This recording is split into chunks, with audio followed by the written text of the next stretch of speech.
Everyone, sorry I've been absent for a while. I've been kind of busy, and last week we went to Fairbanks, and right now I'm trying to put together a series of videos from our trip. Here is the first installment of our first full day in Fairbanks when we went to the University of Alaska Fairbanks Museum of the North. Right when you walk into the door, you see hanging from the ceiling a bowhead whale skeleton. According to the website and a docent that we spoke to when we were there, this is the only suspended bowhead whale skeleton in North America. There's another bowhead whale skeleton in Canada, but the one we have in Alaska is actually suspended. The website says that the specimen was a young male that was harvested by Alaska Native hunters back in 1963 near Barrow, and it has been in the museum's collection since 1965. But it was only just a couple months ago, back in May, when they decided to hang it from the ceiling, and it's really impressive. I recommend that you Google University of the North Museum bowhead whale, and then you'll see it'll come up on their website, a 2-minute video of how they put it together from YouTube. Just check it out. It's really cool, and I will talk to you later.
Hey everyone, since I took really bad pictures of the signs that are posted next to specimens inside the museum, I'm going to read these signs to you. Here is a picture of an ermine, or ermine. It's part of the weasel family. They are found in nearly every terrestrial habitat throughout Alaska. They usually prey on voles and mice, but they usually eat collared pikas, where the two animal species overlap. Their slim body and shape allows them to follow the pikas into the cracks and crevices among the rocks where the pikas live. Here is a picture of the hoary marmot. I took a really bad picture of the sign telling information about the hoary marmot, so I'm reading to you something that I printed off of Wikipedia. The hoary marmot is a species of marmot that inhabits the mountains of northwest North America. They live near the tree line on slopes, in grasses and forbs to eat in rocky areas for cover. It is the largest North American ground squirrel and is often nicknamed the Whistler for its high-pitched warning issued to alert other members of the colony of possible danger. In my other video of us hiking the solstice hike, you can hear the whistle pig, the marmot, doing its whistle. It's kind of cool to listen to. Okay, next slide is about the collared pika. Collared pikas are active all winter, feeding off the caches of food they collected during the summer. Their diets are usually plant-based, but sometimes they'll eat their own poop, giving their body a second chance to make sure they get all the nutrition from the food. Where pikas and marmots occur together, some pikas will cache and consume marmot poop. It's tasty, isn't it? Well, here's a picture of the pika. This is what the ermine likes to eat. Now here is an Arctic ground squirrel. It kind of looks like a prairie dog. They are 5 times smaller than marmots, and unlike marmots, they do not rely on boulder fields for protection from predators. They can burrow into soil or hide among tundra tussocks for shelter. This allows them to inhabit alpine and coastal tundra habitats, throughout Alaska, the Yukon, and eastern Russia. Okay, moving on. Now I want you to check out this really cool rock.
Hey everyone, I'm back in my recording studio, aka my husband's car, because I can record with peace and quiet. I'm going to talk to you a little bit about Blue Babe. Blue Babe is a 36,000-year-old mummified Alaska steppe bison that have been preserved in the interior permafrost since the Ice Age. Gold miners discovered this specimen back in 1979 and donated it to the museum. Claw marks on the rear of the carcass and tooth punctures on the skin indicate that the bison was killed by an Ice Age American lion. The bison also appears to have died during the fall or winter when it was relatively cold. The carcass probably cooled rapidly, then soon froze, which made it difficult for scavengers to eat. This blue ox was named after Babe, Paul Bunyan's Babe, the blue ox, this bison. And it was the reason we came to this museum, because we wanted to see this animal. And when we came across it in the museum, I was so giddy. I took my time. I took a lot of pictures. Unfortunately, they didn't come out very well. It was just so cool to see this. I mean, I kind of felt like a kid in a candy shop. When you go to this museum, I really recommend you take some time and look at this specimen, and just it's amazing. It really is. You'll be in awe.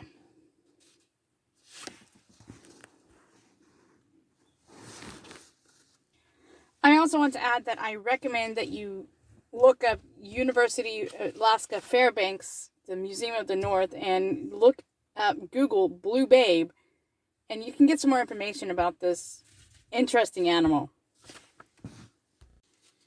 Okay, once again, I'm going to read to you the little sign that you see in front of displays from the museum, because, like I said earlier, I took a lot of pictures, but the pictures came out quite terribly, and I think it was the museum lighting that didn't really help. So this is the Arctic fox, and isn't it cute? You can see its long, silky winter fur. The Arctic fox eats a variety of foods, even though lemmings are its favorite. Sometimes carrion can become an important food source in the winter, and the Arctic fox will clean up what the wolf will kill. And sometimes they'll follow polar bears across the ice to feed on the carcasses of the seals left by the bear. The Arctic fox is also a significant predator of newborn ringed seals. Here is the polar bear. There were specimens of various species of seals located in the same display as the polar bear, such as the ribbon seal, and that was really kind of cool to look at. But for the polar bear, the dense white fur and the large size are the most distinctive features of polar bears. Mature males weigh up to 1,000 pounds, although the largest can weigh about 1,400 pounds. Females weigh from 400 to 600 pounds. Polar bears tend to lead solitary and nomadic lives. and range far inland to search for food. They prefer leads and other open water areas where seal hunting is easier. In winter, they range all over the seasonal ice as far as south as St. Lawrence Island. Around the time I got to the wolves in the museum, my battery on the video camera was about to die. Again, I apologize for the quality of the pictures I took. For this video, I just tried to cover the highlights of the museum, which was mostly animals like Babe and the polar bear and the wolves. When you go, if you ever get a chance to go, you will see a lot more. There's information about the gold rush, when the Russians occupied Alaska, native cultures, things like that. It's really interesting. There's a lot more that I'm definitely not showing you, but I just wanted to show you some highlights. And here's a little bit of information about the wolves. Wolves are found in Alaska from the southwestern panhandle to the Arctic tundra. Pelts can vary in color, with gray and black being the most common. Adult males weigh from 85 to 115 pounds, and females average about 10 pounds less. Wolves live in packs of adults with yearlings and pups as well, and they have a strict social order maintained by the dominant animals. Packs usually contain 6 to 12 animals and hunt within home ranges of 200 to 600 square miles. Wolves are carnivorous, feeding mainly on moose and caribou. They supplement their diet with smaller game during the summer months.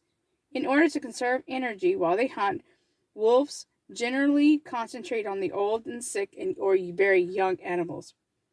They can, however, hunt full-grown, healthy game.